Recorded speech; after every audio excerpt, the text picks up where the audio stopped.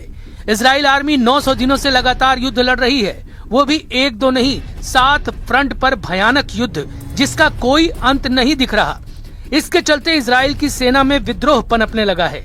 Ground operation के करीब आकर अगर इजराइल के सैनिकों ने कदम पीछे खींच लिए तो अमेरिका कहीं का नहीं बचेगा। शायद यही वजह है कि ट्रंप नेटो और खाड़ी देशों के साथ संयुक्त सेना उतारने का प्लान बना रहा है।